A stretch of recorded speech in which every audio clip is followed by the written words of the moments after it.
히브리서 3장 1절부터요 우리 6절까지 같이 한번 한 목소리 읽어보겠습니다. 시작. 그러므로 함께 하늘의 부르심을 받은 거룩한 형제들아, 우리가 믿는 도리의 사도이시며 대제사장이신 예수를 깊이 생각하라. 그는 자기를 세우신 이에게 신실하기를 모세가 하나님의 온 집에서 한 것과 같이 하셨으니, 그는 모세보다 더욱 영광을 받을 만한 것이 마치 집 지은 자가 그 집보다 더욱 존귀함 같으니라. 집마다 지은 이가 있으니 만물을 지으신 이는 하나님이시라. 또한 모세는 장래에 말할 것을 증언하기 위하여 하나님의 온 집에서 종으로서 신실하였고, 그리스도는 하나님의 집을 맡은 아들로서 그와 같이 하셨으니, 우리가 소망의 확신과 자랑을 끝까지 굳게 잡고 있으면 우리는 그의 집이라. 아멘. 마지막인 우리는 집이다, 이렇게 이제 표현하고, 제목을 제가 함께 하늘의 부르심을 받은 형제들이요. 1절이 우리가 많이 알고 들었던 말씀인데요. 함께 하늘의 부르심을 받은 거룩한 형제들아, 이렇게 했죠. 우리가 믿는 도리의 사도이시며 대제사장이신 예수를 깊이 생각. 그러면서 예수랑 이제 비교되는 한 인물이 이제 모세가 나오죠. 그러니까 모세랑 예수랑 같은 선상에서 이제 어떤 사역적인 부분에서 일치점을 말하고 있고, 그게 이제 교회됨과 교회 집으로 지어져 가는 성도의 현실에 대해서 표현하고 있는데요. 먼저 첫 번째 단락 한번 읽어보시겠어요? 1절에 사도는 함께 하늘이 부르심을 받은 거룩한 형제들아 라고 합니다. 함께란 단어가 메토코스란 단어로 참여하는 동역자, 함께 나누는 그런 뜻입니다. 이는 교회란 개념 안에 이미 개별성이 삭제되어 공동체성, 집단성을 담고 있는 표현입니다. 교회는 예수를 머리로 한 지체로서 개인의 됨됨이나 자격이나 이런 개별적인 것을 근거로 구원받는 존재가 아닙니다. 교회는 내가 개인적으로 구원받는 존재가 아닙니다. 이미 그가 교회 되었다는 것에는 그리스도의 머리됨 안으로 모인 공동체성, 집단성이 함몰되었다는 것을 전제합니다. 그래서 엄밀히 말하면 구원이란 나의 개인적인 공적이나 공로로 받는 것이 아니라 나의 개별성이 그리스도의 머리 안으로 함몰됨으로써 받게 되는 것입니다. 쉽게 말해 나 개인의 공로와 공적이 삭제됨으로써 구원을 받는 것입니다. 네, 교회의 연합, 교회가 연합될 수 있나요? 이렇게 질문을, 교회가 공동체성으로 연합됐다라고 한다면, 교회가 우리가 하나가 된다, 연합된다라는 어떻게 이해하고 계시죠? 우리가 하나가 되자 뭐 그런 캐치플레이 우리는 안 하지만, 근데 공동체성을 말하고 있으니까요. 교회의 공동체성에 대해서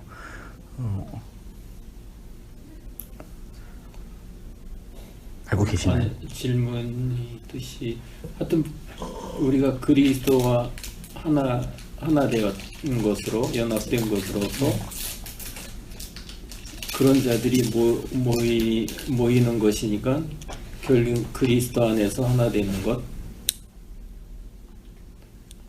실한? 이렇게 더 쉽게 질문. 온땅교회가 공동체인가요? 연합돼 있나요? 하나로 연합돼 있나요? 교회로? 그렇다고 볼 수 있죠. 네, 그러니까 어떤 말씀 드리고 싶냐면, 어쨌든 다 교회에서 이렇게 사역하시고 장로님, 집사님 일하셨는데, 조직 교회가 공동체로 하나가 되자라고 우리가 많이 일하셨잖아요. 하나로, 연합으로, 공동체로.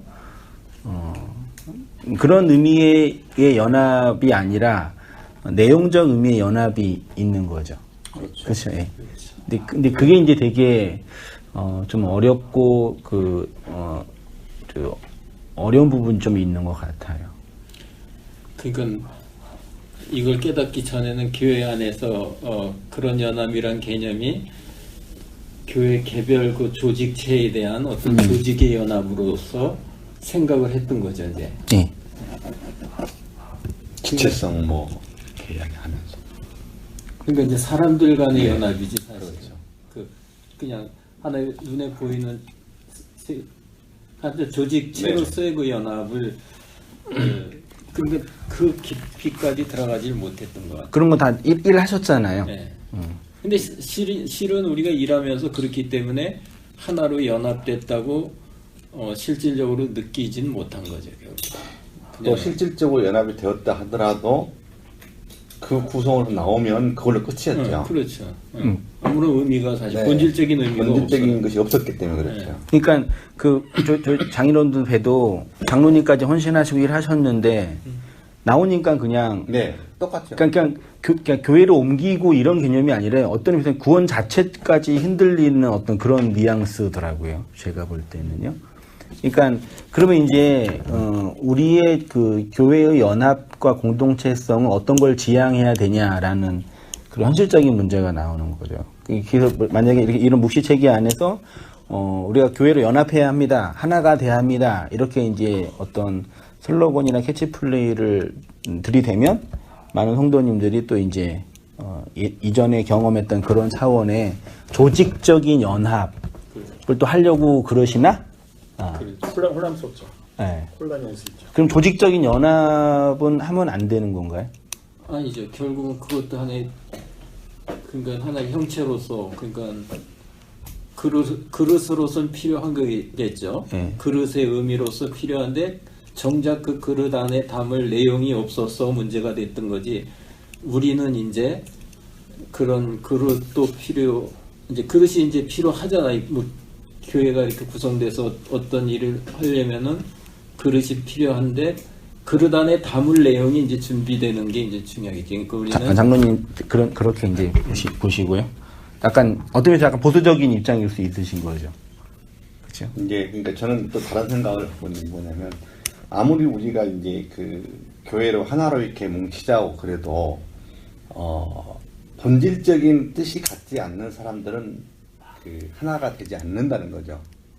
원칙적으로 그러니까 지금 우리가 한 원당교회 이렇게 모이는데 모이지 말라고 그래도 하나가 된 사람들은 와지게 되는 거고 이게 하나가 안 돼 있는 그러니까 진리가 없는 사람들은 아무리 와도 조직을 갖추자고 그래도 같은 언어를 쓰지 않기 때문에 합칠 수 없는 하나 될 수 없는 구조로 돼 있기 때문에 저는 이제 그 언어 쉽게 말하면 하나가 됩시다 하는 언어는 하고 또 실질적으로 그렇게 해야 한다고 생각을 하는 거죠. 그래야만이 우리의 그 뭐랄까 진리를 깨달은 하나님과 하나 된 짝이 된 사람들의 연합이 이루어지는 거지.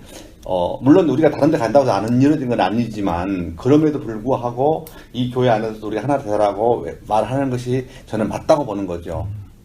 왜냐면 우리가 실질적으로 하나 돼야 되고 또 하나 되고 있고 그런 사람만 남아있기 때문에 되어 있는 거죠. 그러나 그걸 세분해서 또 다른 조직을 갖추고 만들어가는 것은 또 다른 문제라고 생각하기 때문에 그거는 우리가 이 땅에 살아가는 동안에는 그런 일들은 해야 한다 저는 그렇게 주장하고 싶은 거죠.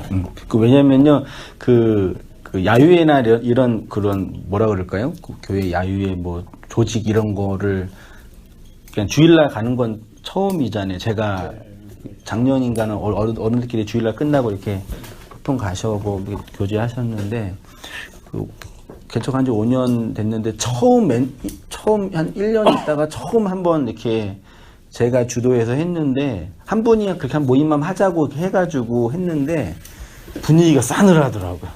근데 가자 그러니까 다 일 생기고 그래가지고 그래서 우리 말씀을 찾고 진리를 구하는 우리 성도님들이 이렇게 인간적으로 모이고 교제하는 것 자체에 대한 좀 회의적인 좀 거부감이 좀 있어서 그러나 아니면 이 목사가 이렇게 주도해서 이렇게 하는 걸 좀 의도적으로 보시느나 이런 좀 그때 한번 이렇게 치르고 나서 그래서 그때 이후로는 이제 어떤 제가 생각을 했냐면 다시는 제가 그런 사람들이 모여서 이렇게 뭐 교제하고 노는 거는 굳이 할 필요 없겠다라는 그런 개인적인 생각을 했는데 근데 이번에 이제 우리 집사님이 이렇게 앞에서 인도하시고 성도님 참여하면서 이렇게 말씀 나누고 깊이 있게 교제하지는 메타 담는 그런 거 없었지만 아까 잠깐 나눴던 것처럼 우리 성도님들이 우리 인생의 선배님들이 그런 어떤 교제에 대한 어떤 마음에 대한 그런 뭐 기대나 사모함이 있는데 그냥 좀 좀 조심스러우신 거죠. 부담스러우신 그런 느낌이 좀 들었어요. 좀 하고 싶은데 좀 부담스럽고 또 조심스럽고 그런 서로에 대한 그런 자기 자신에게도 그렇고 또 다른 분을 향한 어떤 태도에서도 그렇고 그래서 그걸 인위적으로 막 우리는 뭐 기존교처럼 하나가 되자 뭐 조직을 하자 뭐 그럴 수는 없지만 그런 부분 안에서 자연스럽게 성숙하고 성장한 성도님들이 그렇게 다른 분들에 대한 이해와 배려를 가지고 이렇게 관계를 지향하고 만들어 가면 아름다운 모임이 될 수 있겠다. 그런 소망, 씨앗 그런 것들을 좀 봐서 기쁘고 또 이 자리에서 또 앞에서 수고하신 우리 시사님께 이 적정히 서는 게 좋은 것 같아요. 네. 제가 볼 때는. 왜냐하면 이게 또 우리가 육신이 있는 한은 우리가 또 그 시간을 또 살아야 되고 육신의 시간을 하다 보니까 또 침묵도 필요하고 또 이렇게 대화도 필요하고 이제 사실은 뭐 1박 2일 이런 것도 좀 고민을 좀 했었어요. 근데 이제 답이 안 나오더라고요. 이게 어떻게 관계 많은지. 근데 그렇죠. 예. 근데 1박 2일도 굉장히 그때는 이제 어떻게 보면 예배를 드려야 되죠. 예배를 드리고 이렇게 하는 것도 뭐 조직의 연합이가 이런 많이는 필요 없지만 근데 이제 그게 그런 걸로만 이렇게 또 가다 보면은 또 인본주의 교회로 갈 수가 있거든요. 그러니까 성도님들 안에 그런 저항감과 좀 부담감이 아까 인본주의나 율법주의 이런 것들에 대한 내재적인 좀 부담감과 저항감이 마치 트라우마처럼 내재돼 있고 저도 마찬가지예요. 그런 부분에서 있기 때문에 딱 우리가 그 뭐 자유롭게 기쁘게 그 자체 속에서 이렇게 즐기고 관계를 맺는 것에 대한 또 이렇게 부담감이 있다라는 그래서 조심스러움이 있지만 또 그 속에서도 이렇게 그런 가능성들을 또 기회 되면 또 1박 2일 해서 또 교제하고 나누고 또 그런 관계 안에서 이 복음적 진리됨의 이 깨달음뿐만 아니라 또 그 안에 있는 외로움들 또 혼란스러움들이 우리 안에 있잖아요. 저도 있는데 왜 없으시겠어요?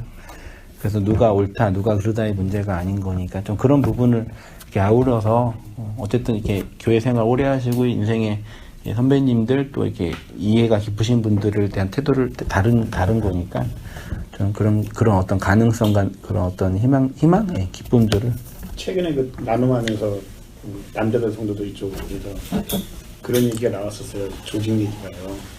그거를 강하게 주장하는 분이 있었거든요. 근데 이제 모르기는 그런 게 아니다. 자꾸 이제 설명하시는데 못 알아듣는 거예요, 이거를. 이분은.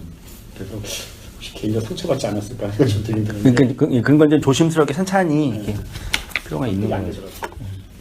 이게 그 부분인 것 같아요. 결국은 아까 제가 이제 이렇게 표현한 내용과 이제 그릇이 분명히 두 개 다 필요한 거잖아요. 그 내용을 담을 수 있는 뭔가 그릇됨으로써 이제 그런 뭐 조직도 이제 필요하고 한 건데 이제 기존 교회에서는 저부터도 내용을 알지 못한 가운데 이제 그릇만 가지고 서로 이제 논하고 이제 했던 거란 말이에요.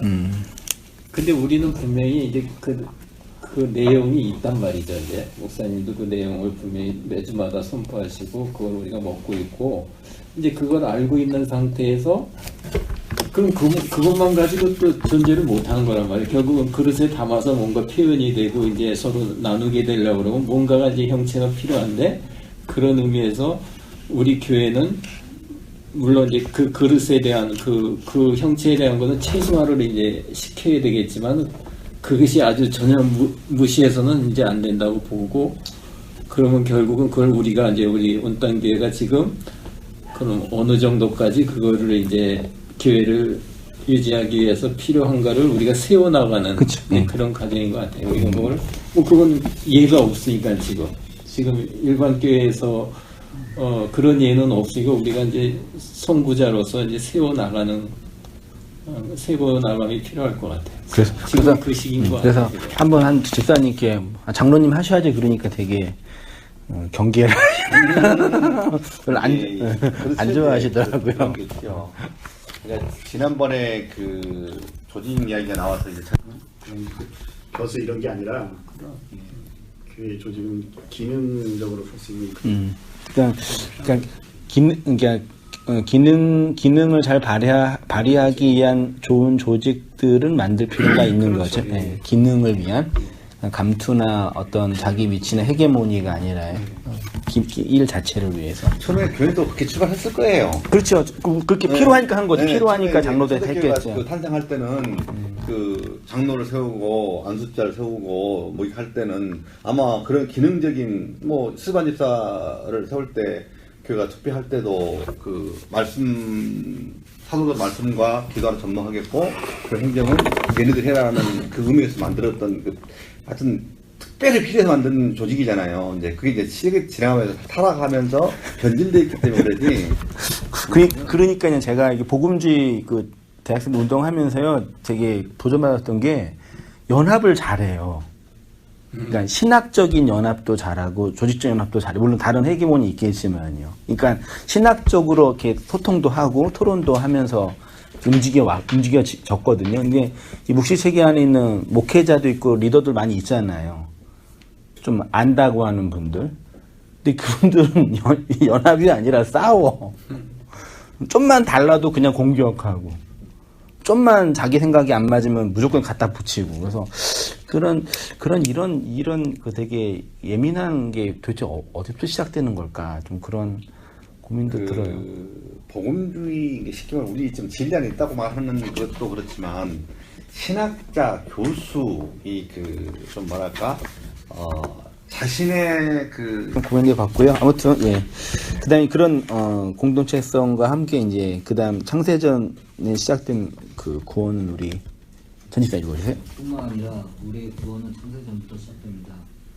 교회는 창세전에 부르심을 받았습니다. 예레미야 1장을 보면 하나님이 예레미야를 북중에 있기 전부터 선택했다고 합니다.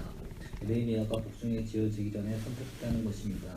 그러니까 북중에 지어지기 전을 다른 말로 창세전이라고 할 수 있습니다. 이렇게 예레미야를 창세전에 선택했다고 하니까 예레미야가 뭐냐고 하냐면 슬프도소이다라고 합니다. 이것이 무슨 의미일까요? 이는 구원의 근거와 방위성이 내 안에 있는 것이 아니라 내 밖에서 주어질 때문입니다. 예, 한번 다시 하면은요. 그러니까 하나님이 예레미야 내가 너 구원할게 이렇게 했다고 쳐요. 하나님이 창세 전에 복중에 있기 전부터 내가 너를 구원할 거야라고 이제 20살 되던 애 얘기해 줬어요. 그걸 알았어요, 예레미야가요. 그다음 반응이 뭐예요? 슬픕니다 이거죠. 그럼 여기에 이제 어떤 경험이 예레미야에게 있었냐라는 얘기죠. 내면 안에 그 얘기예요. 잘 생각해 보시면 구원의 근거가 인간 안에 있다고 가정한다면 인간은 어떻게 하겠습니까? 내 안에 있는 구원의 근거 혹은 조건 혹은 가능성들을 잘 발휘하여 구원에 도달하기 위해 노력하고 애쓸 것입니다. 그런데 인간 안에 그 어떤 구원의 가능성과 조건이 없다고 한다면 어떻게 되겠습니까? 그러니까 하나님이 날 구원한다고 언약하셨죠. 내 안에 구원의 가능성이 없지요. 근데 구원하신대요. 근데 없어요. 그럼 이 양 경계선에서 어떤 일이 벌어질 거 아니에요. 내 안에서. 구원의 가능성, 구원의 그 1%의 가능성도 없는 나한테 구원을 이루신다고 한다면 그럼 나한테 어떤 일이 벌어지냐? 요걸 예레미야가 직관했겠죠. 예. 그 다음 우리 양지단 읽어주세요. 인간의 절망이요. 그러면 예레미야의 고백을 생각해 보세요. 하나님이 예레미야에게 내가 너를 택하였다고 하셨습니다. 내가 너를 구원하시겠다는 선언입니다. 그런데 구원의 조건과 가능성이 예레미야에게 없습니다. 그래서 예레미야가 슬프도소이다라고 한 것입니다. 더 쉽게 말하면 창세전에 하나님에 의해 선택을 받은 자는 이 역사 속에서 죽었구나 이 고백을 하게 되는 것입니다. 구원의 근거와 조건이 내 안에 없기 때문에 내 밖에서 하나님의 강력한 힘에 의해 주어지기 때문에 이런 고백을 하게 되는 것입니다. 그러니까 없는 내 안에 밖에서 주어지는 구원이 주어진다는 걸 알은 거죠. 근데 우리 일반적으로 생각할 때는 나한테 구원이 없는 나한테 구원이 주어집니다. 감사합니다라고 얘기해야 되는데 예레미야나 이사야는 이제 거기서 이제 절망하게 된 거죠. 그 내용 볼게요. 잠깐 보세요.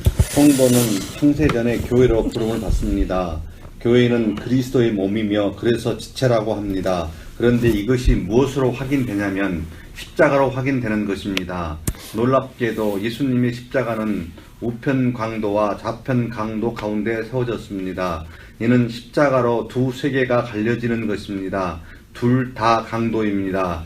예수 믿는 자나 안 믿는 자나 둘 다 강도입니다. 다 죽은 흙입니다. 그런데 두 강도가 다른 것이 있습니다. 한 강도는 하나님이 저 좀 불쌍히 여겨주세요. 이렇게 고백한 자가 하나님의 백성이라고 합니다. 그런데 끝까지 내가 뭐를 그렇게 큰 죄를 졌냐라고 한 강도는 유기된 자입니다. 예, 그러니까 우리는 이 세상 속에서 무슨 선행을 하거나 공적을 쌓거나 구원받는 것이 아닙니다. 강도가 십자가 상에서 행할 수 있는 선행이나 공적이 있겠습니까? 그는 아무것도 할 수 없습니다. 예수님, 당신의 나라가 임할 때 저 좀 기억해 주세요. 이것이 긍휼을 구하는 마음입니다. 예수님이 말씀하신 것처럼 긍휼히 여기는 자가 긍휼히 여김을 받는 것입니다. 십자가는 이렇게 긍휼히 여기는 자와 그렇지 않는 자를 나눕니다. 십자가는 우리를 성숙시키고 고매하게 변화시키는 것이 아니라 나는 하나님의 긍휼을 입어야만 살 수 있는 자라는 것을 깊이 자각하고 인정하고 받아들이게 합니다. 복음적 성숙과 변화가 바로 이것입니다. 그러니까 제가 이거죠. 나는 하나님의 긍휼이 없이는 구원받을 수 없습니다라는 이 단순한 이 문장과 고백을 할 때 우리 안에 어떠한 내면에 아주 극렬한 그 변화와 하나님 일하심이 있는 거죠. 그러니까 나중에 이제 결론적으로 말씀드리지만 묵시체계 안에서 뭐 자기를 복음은 나를 부인하는 거고 자기 십자가를 지는 거고 진리의 전리품이 되는 거고 하나님께 끌려가는 거라는 이런 식의 우리가 용어를 표현하고 있는데 우리가 부정당할 게 뭐가 있겠어요, 사실은. 뭐 그 율법주의나 그 금욕주의처럼 고행을 하거나 하나님을 위해서 더 많이 애쓰고 이런 부정은 아니잖아요, 이제는. 어떤 의미에서는 할 거 다 하잖아요. 목사님, 여기 예레미야가 말한 이 슬프도소이다, 이거는 어떤 십자가의 저걸 해석을 예레미야가 알고 있어서 고백하는 얘기인가요? 약간 강도 이렇게 표현하듯이 예. 그런 긍휼한 마음으로 그 언어를 그냥 슬프도소이다 이렇게 얘기한 거예요. 그렇죠. 그러니까 시적으로 해석하는 거죠, 저는요. 나 슬픕니다. 이 고백은 하나님의 그 구원의 작정이 나한테 실행될 때 내 안에 경험되어지는 것들에 대한 직관이 고백되어졌겠죠. 이미 경험했었겠고, 예레미야의 내면 속에. 근데 그건 결국 우리 안에서 경험되어지는 이 복음적 하나 은혜에 대한 직관 경험이겠죠. 근데 우리가 교회 다니면서 구원받았다고 사실은 이렇게 좀 묵시적으로 우리가 받은 게 있잖아요. 암묵적으로 이 네. 경우에. 근데 우리는 그런 슬프도다 고백을 안 했던 것 같아요. 저는 그랬어요. 네. 좋았죠. 네. 예수님 잘 믿으면 구원받는구나. 네. 희망과 무슨 뭐가 보이고 고지전이 보였는데 네. 예레미야 거꾸로 슬프도다 하고 이렇게 얘기하는 거 보면은 좀 그러니까 내가 알고 있는 잘못된 구원이죠, 그거는. 집사님도 예레미야 고백하셨잖아요. 제가 두개 맞고 어쨌든 하셨잖아요. 그러니까 이렇게 십자가의 네. 구 십자가의 그런 고백이 그런 고백을 가지고 내가 구원을 인정하지 않았고 사실은 네. 예수님 잘 믿으면 구원받아 천당가 이런 거에 대한 그렇죠. 네, 그건 슬프도소리가 아니잖아요. 네.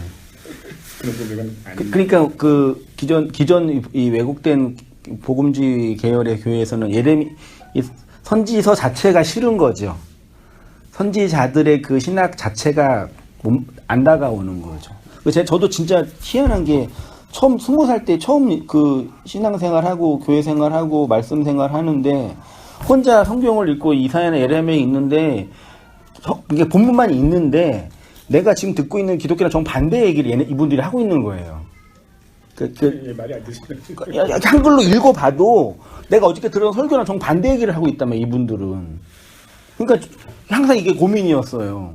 내가 지금 읽고 있는 성경책에 이사야나 예레미야 되게 좋아했거든요. 왜 그런지 모르겠는데 읽으면 되게 우울해지고 답답해지고 내가 왜 예수를 내믿 이런 생각이 들었어요. 이거 신학이 아무런 어떤 신학적 이해도 없었는데도 그냥 글만 보더라도요.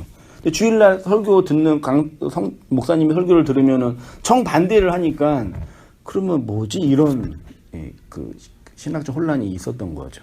그래서 뭐 나는 평신도니까 내가 잘 아직 모르는 세계가 있나 보구나. 뭐 그렇게 하다가 뭐 교회 생활 이렇게 생 거. 근데 다 비슷하잖아요. 그런 부분에서는.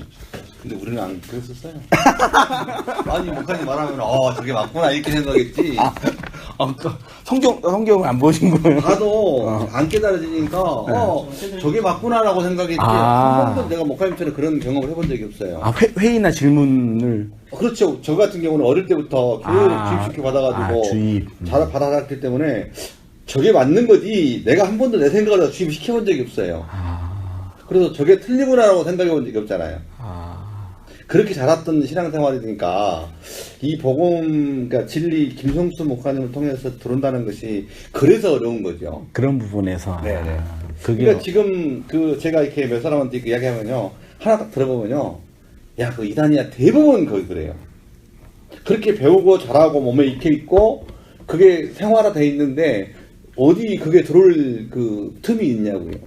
없죠. 그리고 성경을 읽으면 해석이 안 되면 내가 뭔가 그 후자처럼 아니 내가 참 잘 못 깨달아 안 되는구나. 그렇게 생각하고. 예, 그렇게 생각하고 내가 잘못 알고 있지 이렇게 하고 넘어가는 거죠. 성경을 안 읽는 게 아니고 1년에 1독씩 계속 했던 사람들이에요. 희한한 구조네요, 진짜요. 그러니까 이제 그러니까 저 같은 경우는 그랬어요. 그러니까 뭐 평신도라 그럴까. 그러니까 저 같은 경우에 성경을 아무리 읽어도 사실 성경의 그 속 내용을 못 알아요. 알 수가 없.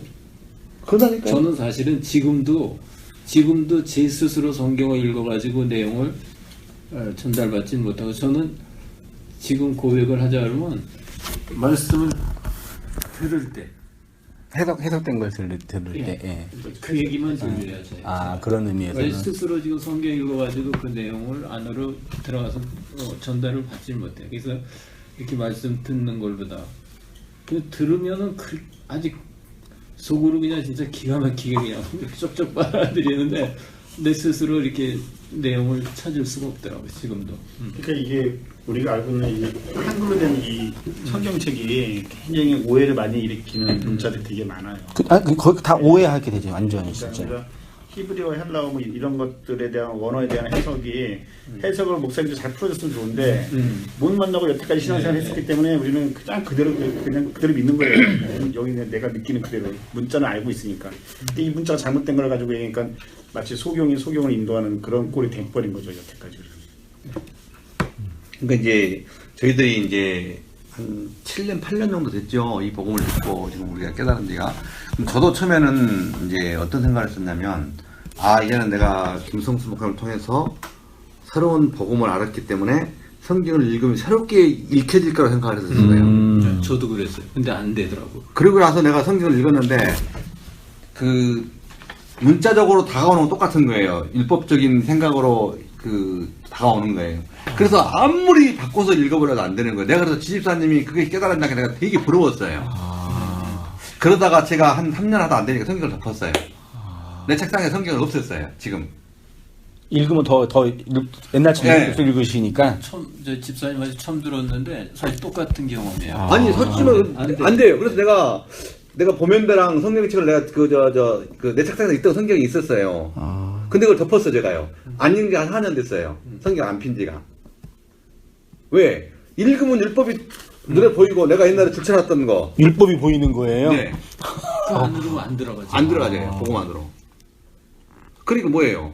덮는 게 차라리 낫잖아요. 장로님 말처럼 차라리 해석된 말씀을 듣는 것이 우리한테는 오는 건데 내가 말씀을 듣고 한번 깨달아 보려고 김성수 말씀 복음을 깨달았으니까 이제는 해석이 달리 될 거라고 생각했는데 안 되더라는 거예요, 이게. 그건 나만 고민이 아니었어요. 똑같은. 그래서 제가 옛날에는 항상 내 컴퓨터 앞에 성경책이 있었잖아요. 연두색 가족 성경이 보면 위에 내가 숙이면 이 목이 나빠지니까 보면도 놓고 보려고. 근데 그걸 덮어서 내가 책상에 넣어버렸잖아요, 성경을.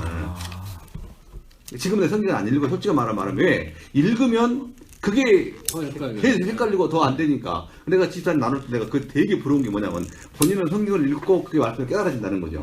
근데 너무 부러운 거죠, 저는 그게. 네. 근데 우리는 들어야 돼요. 그런 부분에서. 네.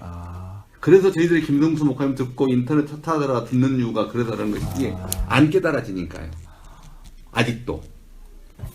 여기 전지선님은 어떠세요? 사람마다 틀리니까 모르죠. 저는 우리는 두 분 똑같네, 나하고. 비슷한 것 같아요. 솔직히 저는 혼자 고민했던 부분이에요. 그게 왜 안? 아. 왜 누구한테 말도 못 하겠고. 아 저도 그랬어요. 저도 더 좋죠, 그러니까. 진짜 전에 찬송가 부르는 거하고는 지금 그러니까 워낙에 틀려요. 같은 그 가사인데요.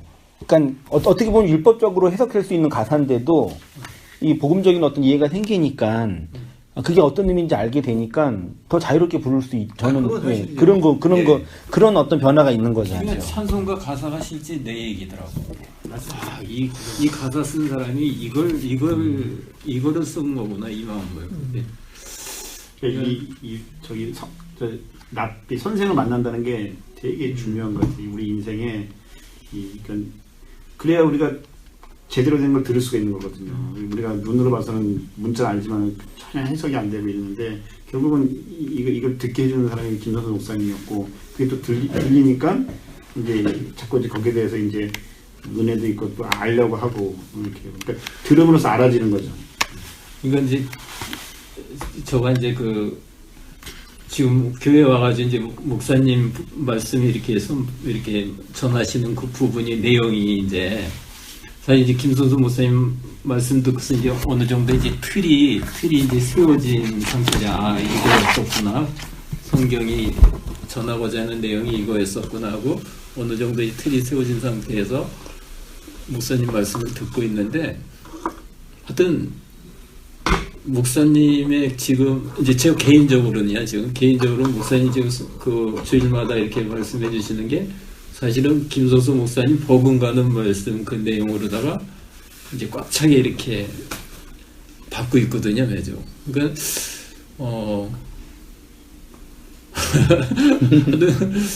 아주 전원님은 그 감격하고 있어요. 삶에서 누리는 거죠. 네, 저는 사실은 누리는 거니까 그게 저는 이걸 성경 어떤 깨달은 걸 지식적으로 성경 그 말씀을 이렇게 막 얘기하고 전하지는 못하겠는데 내 안에서 이루어지고 지금 삶에서 그런 일들이 그냥 일어나고 있고 막 이거구나 이게 그 말씀 그 해석해 주신 이 말씀이 이걸 얘기하는 거라는 건 이제 동감이 되고 공감이 되고 이제 근데 저는 혼자서 누리고 있는 거죠. 그러니까 그 말씀이 내 삶에서 이렇게 실현되고 있는 내용인 거를 확인하는 거잖아요. 예, 저는 김선수 목사님 그때 깨닫게 해준 말씀들이 그 중요한 그 복음의 내용들이 줄거리들이 삶 속에서 일어난 그 사건들하고도 이렇게 그쵸, 예. 연관을 시킬 수가 있어. 이 말씀이구나. 내가 이 말씀이 나에게서 어느 때 그 사건으로 이루어졌구나 이런 것들을 이렇게 다 이렇게 간증은 할 수가 있어요, 정말.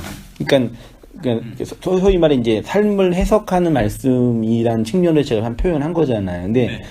이게 이제 이 묵시체계 안에서 이제 싸우는 분들의 이제 체제를 보면은요, 삶에 대한 해석 이런 부분보다는 이 삶을 되게 부정하는 부분이 강하게 있으니까 이런 부분보다는 이 성경 텍스트와 교리와 이 언어 자체에 대한 이 신학적인 논쟁을 더 예민하게 하더라고요. 그런 거 볼 때 되게 좀 저항감이 생기더라고요, 저는요. 그 텍스트 자체를 그렇게 싸울 필요는 없을 것 같은데 왜 그럴까라는. 근데 저는 뭐 누구하고 이렇게 논쟁을 하고 싸울 수 없는 게 그걸 설명을 못 하니까 이제 이루어진 걸 가지고 뭐 그 사람들 얘기하는 식으로 어떤 틀을 세가지고 뭐 반복할 수 있는 어떤 게 그거는 없어요. 근데 이루어지고 있는 것들은 있거든요. 그러니까 난 누리는 거 그냥 고백하고 간증할 뿐이지 이것이 옳다 저것이 옳다 뭐 이렇게 할 수 그러니까 있는 거. 옳고 그름을 판단하는 게 교조주의거든요. 성경 텍스트 교리를 가지고 판단하는 거거든요. 근데 그거는 역사적으로 항상 그렇게 해왔기 때문에 같은 설교 들어도 싸우잖아요. 그 텍스트에 대한 이해로. 그건 그럴 수밖에 없는 거잖아요. 근데 그건 진리 비진리 영역이 아닐 수 있거든요. 장로님이 누릴 수 있었다는 건요, 알기 때문에 누리는 거거든요. 근데 저는 아는 게 되게 중요해요. 지금 목사님 말씀이 엄청난 내용들이 사실은 주일마다 선포되고 있어요. 제가 보기에는 저는 받아들이기에 엄청난 내용들이에요. 근데 그렇습니까? 진도는 일단 빨리 나가봐야 되겠네요. 어디까지 했죠? 십자가가 함몰되는 자들 누구 장로님이? 이렇게 우리는 십자가로 구원을 받았습니다. 묵시 속에서 십자가가 세워지니까 모든 역사를 아우르며 그 십자가에 함몰되는 자들이 그 십자가로 구원을 받는 것입니다. 마치 역사가 묵시 속으로 빨려 들어가는 것처럼 그렇게 구원으로 빨려 들어가는 것입니다. 그러니까 세상에 던져진 낚싯바늘인 십자가를 쭉 끌어올리면 여기에 연결된 자들이 올라옵니다. 그들이 바로 성도입니다. 그래서 사도 바울은 예수가 맏아들이고 첫 열매이고 그 예수에 붙들려 있는 자들이 구원을 받는다고 하는 것입니다. 우리의 개별적인 어떤 행위와 존재됨에 근거한 것이 아니라 이는 예수님의 십자가 피만 의지하고 하나님 전 정말 예수님의 은혜, 하나님의 긍휼이 아니면 살 수 없는 자임을 깊이 자각하고 고백하는 자에게 주어지는 것입니다. 네, 아주 치명적인 오타네요. 그 예수에 붙들려. 장님께서 잘 해석해 읽으셨네요. 붙들어는 내가 붙든 거죠? 이런 걸 이제 치명적인 오타라 그러는 거죠. 예수에 붙들리는 거죠. 붙드는 게 아니죠. 히브리서가 왜 기록되고 초기 기독교 공동체에 회람되었는지 생각해 보세요. 히브리서는 개종한 유대교 기독교인들을 위해 보내어진 서신입니다. 초기 유대교 전통에 아래 있던 기독교인들은 유대주의의 율법주의에게 공격을 받았습니다. 외적인 사상과 교리의 공격뿐만 아니라 그들 안에 여전히 유대교적 사상이 무의식 속에 있었습니다. 유대교는 구약의 여호와의 영적인 종교에서 나온 이단입니다. 예수에 의해 새롭게 형성된 기독교의 신학과는 정반대입니다. 유대교는 인간의 행위가 반드시 하나님 앞에 상급의 조건이 되고 공적의 이유가 된다는 사상입니다. 이것을 우리는 단순히 율법주의라고 부릅니다. 율법주의가 나쁜 것은 율법을 열심히 지키는 것, 노력하고 애쓰는 것이 나쁜 것이 아니라 그렇게 노력하고 애쓰면 그것이 내 구원의 공적이나 조건이나 상급이 된다는. 그러니까 율법주의의 전제는요, 구원의 가능성이 내 안에, 인간 안에 있다라는 게 기본적인 전제예요. 근데 복음은 인간에는 단 1%의 구원의 가능성이 없는 존재다. 죽었다, 흙이다. 전제가 다른 거죠. 그러니까 율법주의는 가능성이 있으니까 가능성을 잘 활용하고 이용하자라는 쪽으로 가는 거고, 묵시나 복음은 그런 가능성이 없는 인간에게 부어지는 하나님의 주권성, 은혜성만 얘기하는 거죠. 근데 참 아이러니하게도요, 개혁주의나 복음주의가 말하는 게 전적인 하나님의 은혜, 무조건적인 선택, 불가항력적인 은혜, 이게 다 이 얘기거든. 사실은 교리는 이렇게 정해놨어요. 제한적 속죄, 성도의 견인, 개혁주의 5대 교리잖아요. 복음이잖아요, 이거는요. 교리는 정해놨는데 성경 해석하는 거랑 삶의 현실의 문제를 풀어내는 거는 이 교리의 내용과 전혀 맞지 않는 그런 모습이 우리 현실 교회에 나타나고 있는 거죠. 예, 초대교회 우리 전지사님 보세요. 그렇게 초대교회 기독교인들은 내부의 적과 외부의 적으로부터 끊임없이 공격을 받았습니다. 그들 안에 율법주의적 무의식이 여전히 남아있었고 그들 밖에서는 거대한 사상과 권력으로 유대교가 공격하고 있었습니다. 이런 유대교의 공격을 받고 있는 성도들을 위해서 보내어진 서신이 히브리서입니다. 네, 그리고 집사님. 믿음으로. 그러니까 히브리서는 율법주의적 유대주의를 부수고 하나님의 맏아들이 되시고 대제사장이신 예수 그리스도, 그분이 하신 일이 무엇인가를 구약의 성전과 제사와 임무를 들어 설명해 주는 책입니다. 그래서 히브리서의 꽃이라고 하는 11장에 가면 믿음이 이렇게 사람들을 이끌고 구원으로 하나님의 나라로 완성시켰다는 것을 말하는 것입니다. 여전히 많은 사람들은 11장도 인간의 믿음으로 이렇게 승리했다는 식으로 읽는데 그것은 잘못된 독해입니다. 11장의 주체는 믿음이지 인물이 아닙니다. 더 쉽게 말하면 사람들의 믿음이 아니라 하나님의 믿음이 행하신 하나님의 열심과 하나님의 의지라는 것입니다. 믿음이 성도에게 부어지니까 그 믿음이 그들을 끌고 가는데 그들의 삶이 믿음이라는 하나님의 개입과 간섭에 의해 삭제에 당하게 되었다는 것입니다. 11장 읽어보시면 믿음으로 뭐 다 나오죠. 아브라함, 이삭, 야곱, 이 믿음으로 그러니까 이 믿음을 이제 현대의 영웅주의적인 관점에서 재해석인 거죠. 그렇죠? 아브라함이 이렇게 믿음으로 살았다. 사라도 믿음으로. 사실 이분들의 삶은 영웅적인 삶이 하나도 없잖아요. 사람 죽이고 마누라 팔고 욕망 따라 살아가고. 그러니까 되게 앞뒤가 안 맞는 해석이잖아요. 그런 의미에서는요. 그런 독해가 아니라 하나님의 믿음이, 그러니까 중요한 건 인물이 아니라 하나님의 믿음이고 그 믿음이 하나님의 백성들을 이렇게 끌고 가는 그 영역을 11장이 말하고 있는 거죠. 그렇게 해석하고 읽고 독해하는 게 올바른 거죠. 그 얘기하는 겁니다. 예, 하나님의 믿음으로요. 하나님의 행하심을 꼭 붙들고 있는 자들의 삶 속에는 하나님이 이루어가시는 것이 가시는 것이 성도의 삶입니다. 11장은 이 하나님의 열심을 말하는 것이지 믿음이 좋은 노아, 아브라함, 모세가 그 좋은 믿음으로 자신들의 공적과 상급을 쌓았다는 말씀이 아닙니다. 믿음은 성도의 업적이나 공적이 될 수 없습니다. 그 다음 보세요. 오늘 본문에서도 예수님이 누구와 비교되고 있냐면 모세와 비교됩니다. 히브리서는 모세가 예수를 모형하고 상징하고 있다고 합니다.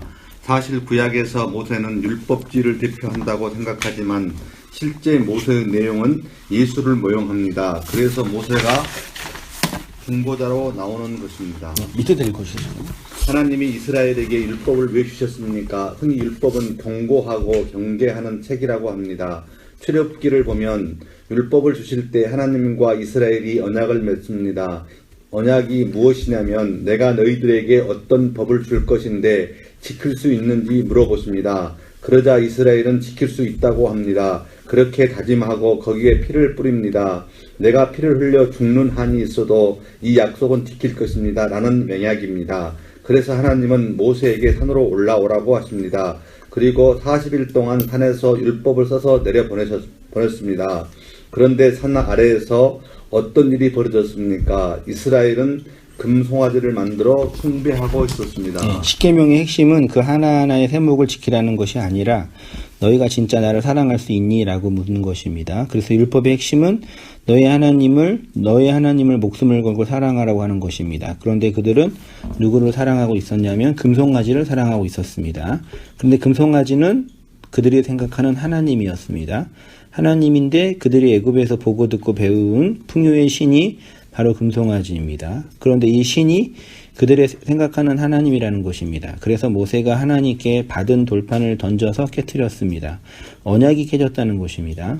그 언약이 깨지면 어떻게 되는 것입니까? 내가 피를 뿌려서 언약을 지키겠다고 했으니까 그 언약을 어긴 결과로 죽어야 하는 것입니다. 그래서 3,000명이 죽었습니다. 그리고 하나님이 다 죽이려고 하니까 모세가 나타나서 뭐라 그랬는지 아시죠? 예, 저 죽이세요 그랬죠? 나를 죽이세요 그런 것입니다. 그렇게 모세가 죽으니까 언약을 어긴 이스라엘이 사는 것입니다. 그리고 다시 율법을 주셨습니다. 그러면 두 번째 받은 십계명을 볼 때 이스라엘은 어떤 생각을 했을까요? 이 모든 과정 속에서 우리는 율법을 못 지키는 존재인데 모세가 우리를 위해 중보해서 살게 된 것을 두 번째 돌판이 말하고 있는 것입니다. 그러니까 모세의 중보로 이스라엘이 살았죠. 당연히 누구를 예표하는 거예요? 예수의 죽음으로 우리가 죽었다가 살아났다라는 걸 예표하고 있죠. 은혜의 현실이죠. 당연히 읽어주세요. 그래서 그 돌판이 언약궤 안에 들어가는 것입니다. 너희들은 모세 즉 예수의 중보로만 살 수 있는 존재라는 것을 이 율법이 말하고 있으니 그것을 열심히 듣고 배우라는 것입니다. 열심히 배워서 공적과 상급을 쌓으라는 것이 아닙니다. 그래서 주로 사용하는 용어가 생각하라, 기억하라는 것입니다. 누구를 생각하고 기억하라는 것입니까? 예수를 생각하고 기억하라는 것입니다. 네, 그러니까 성경 공부 열심히 해야 돼, 안 해야 돼요? 해야죠. 네? 첫 번째 돌파는 하면 돼요, 안 돼요? 그러니까 성경 공부, 말씀 공부, 설교, 다 포함, 은혜, 나눔 할 때, 우리가 공부하고, 연구하고, 히브리어, 공부하고, 파자하고, 하여튼, 지적으로 할 수 있는 거 최대한 발휘해서 한다고 할 때, 그것이 우리의 신앙의 진리됨에 도움이 안 될 수 있는 이유가 뭐냐면, 첫 번째 돌파는 깨졌으니까요. 그러니까 구약 성경에서 하나님이 말씀을 배워라, 기억하라, 연구하라, 미간에 붙여라 하라는 그 말씀의 의도는 문자나 텍스트를 교조주의자들이나 열심히 있는 자들이 연구하고 애썼던 것처럼 하라는 얘기가 아니라 지금 우리 성도의 성령 안에서 살아가는 성도의 현실이 있잖아요. 그런 의미에서 연구하고 공부하라는 얘기죠. 이건 다 아시죠? 전자로 하면은요 사람이 되게 강팍해지고 객팍해지고 그러니까 자기 신념화하죠. 그러니까 인터넷상에서 묵시 체계 안에 있는 교회들 성도들이 막 논쟁하는 걸 이렇게 목사는 좀 저도 그러고 싶을 때 많이 있거든요. 처음 제가 개척하고 막 블로그에 카페글 올렸는데 김성수 추종자라고 막 어떤 분이 막 비난하고 네가 뭐 따라장이냐 하면서 막 하고 막 해요. 그래서 저도 맘 같아서 막 하고 싶은데 뒤에 한성미 목사가 뒤에 있잖아요. 한성미 있으면 그냥 빼고 그냥 욕하면 할 수 있거든요. 어차피 뭐 자연인데 뒤에 목사가 있으니까 이 어떡하지 그래서 그냥 콕 참았거든요. 그래서 이제 그걸 그래도 좀 지나고 나서 이건 내가 그 공적으로 그러니까 이미 목사라는 일은 공적인 위치에 있는 거니까 그런 부분에서 이제 한계가 있더라고요. 그 논쟁은 못 이겨요. 왜냐면 그분들은 다 빨개 벗고 싸우는데 저는 옷 입고 싸우는데 지는 땅에서 누가 이기겠어요. 그래서 진짜 제대로 싸우려면 다 벗고 해야 되는구나 생각이 들어가지고 그냥 했는데 요 근래에 또 그런 분들이 저는 이제 그런 사람 이제 안 해요. 저는 누가 저한테 댓글 달고 그러면은 그냥 도망가요. 저는요. 답도 안 하고 질문하거나 궁금한 거 물어볼 때는 하는데 신학적으로 설교에 토달려 그러면 얼마나 할 수 있거든요. 그런 분들은 그냥 피하거나 친구 삭제하거나 이렇게 하는데 다른 분들 싸우는 거 좀 봐요. 근데 되게 극렬하게 싸워요. 어떤 생각이 들었냐면 제가요. 이분들이 500년 전에 중세 교회로 가면은 카톨릭과 신교가 싸워서 수만 명이 죽었던 것처럼 그럴 수 있겠구나 생각이 진짜 들더라고요. 총칼만 없지 완전히 진짜. 지금 우리 정치인들도 싸우잖아요. 근데 고대 시대는 진짜 죽였잖아요. 똑같더라고요. 근데 그 이유가 뭐냐? 그러니까 뒤에 있잖아요. 우리가 삶 속에서 깨진 돌판으로 하나님이 구원이 내 역사와 내 개별적인 역사 인생 속에서 이끌어가는 가정 속에서 움직여지는 그런 고백은 싸울 게 있어요, 없어요? 당연히 막 개인적으로 고백하시면은 너무 말씀하지 마세요. 이 정도는 말할 수 있지만 옳다 그러다 그런 얘기는 안 하잖아요. 그런 호몰로기는 싸울 이유가 없어요. 그리고 되게 도전도 되고 하나님이 한 인생을 인도하는 과정에서 비추어 나도 볼 수 있고. 근데 전자는 싸울 게 너무 많다. 비밀이더라고 이런 부분에서. 교회 안에서도 이제 많이 걸러진 부분도 있지만 신학적 신념이 처음 이게 어떤 이 충격을 받고 신념 안에 있는 분들 안에 이 신학적인 예민함이 있기 때문에 그런 부분을 막 강조한 부분도 있지만 또 지나고 나서 보니까 이런 부분이 있구나. 첫 번째 돌판도 싸울 수도 있을 수도 있겠지만 그런 영역이구나. 구약 성경에서 모세나 성경의 저자들이 기억하라 배우라 했던 의도는 성경 공부 많이 해라, 연구해라, 문자적으로 이런 개념이 아닌 거잖아요. 그렇죠?